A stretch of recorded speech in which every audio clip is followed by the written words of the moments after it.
La matemática de la historia. ¿Se puede calcular el futuro? ¿Y si la historia fuera cíclica?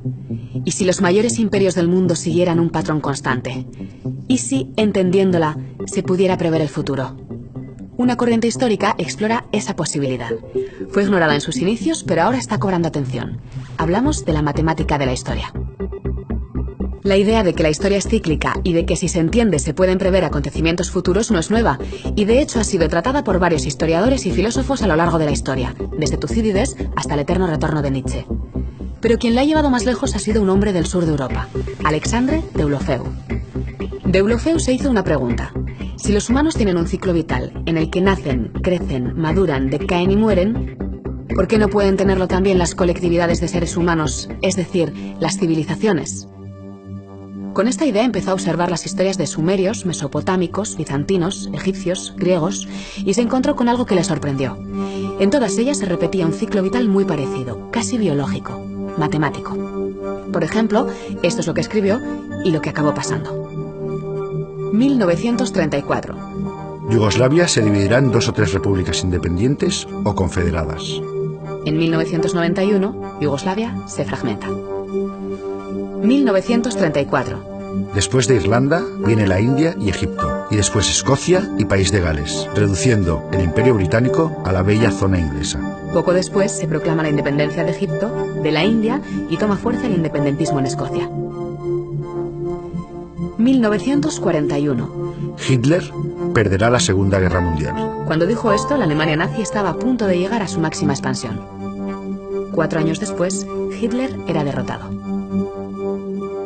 1951. La derrota del Imperio de Moscú, con la caída de la URSS hacia el año 2000, facilitará la reunificación alemana y su liderazgo europeo.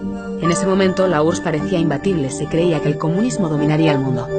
Pero en 1991 la URSS cae de forma fulminante, Alemania se reunifica y va ganando peso rápidamente en la Unión Europea, hasta llegar a liderarla.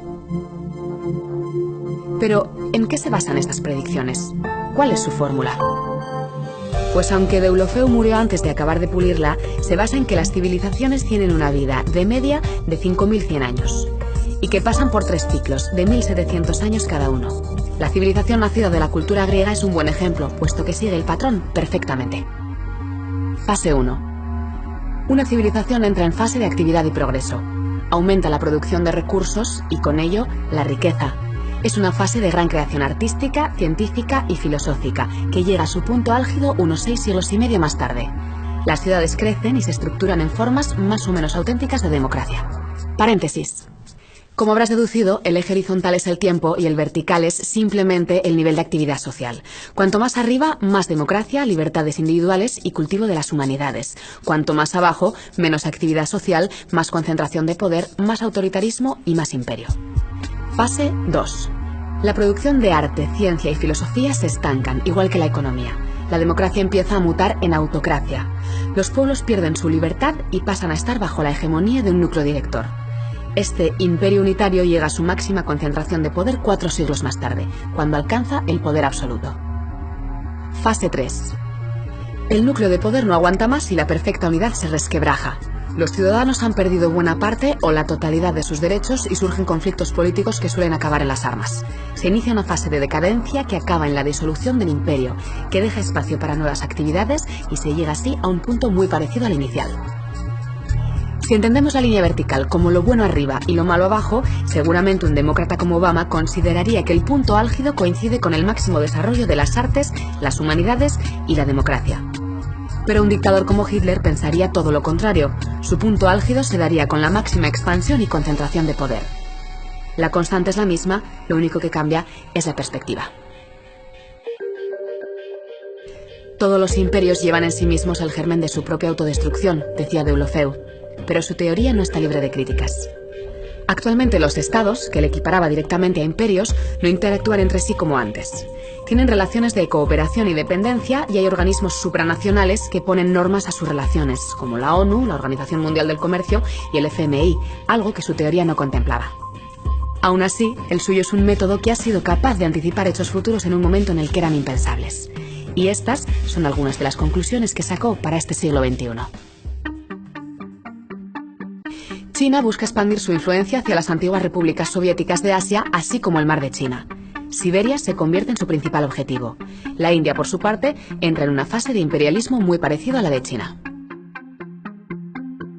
La decadencia tanto de Rusia como de Estados Unidos son imparables. Los territorios eslavos continúan su proceso de fragmentación territorial, de oeste a este, y su unidad no supera el año 2050. Los Estados Unidos derivan hacia formas de poder poco democráticas, quedan muy desgastados por su choque con China y sufren una depresión económica que los lleva a conflictos políticos y sociales. El Imperio Federal no sobrevive más allá de 2069. Alemania y Japón alcanzan su fase de plenitud. Alemania se consolida como líder indiscutible de Europa durante los próximos 2 siglos. Japón, resurgido y reforzado, a la vez que silencioso y en la sombra, es el único contrapeso digno a China en Asia. Los imperios español y francés se disuelven siguiendo procesos muy parejos. El francés es algo más joven y dura un poco más, seguramente hasta el siglo XXII. El español se rompe alrededor de 2029 y todos los pueblos ibéricos quedan fragmentados. El cono sur, con Argentina como epicentro, entra en fase 1 de prosperidad, por lo que la zona se perfila como la gran esperanza de la humanidad que debe florecer a lo largo de este siglo XXI. ¿Tendrá razón?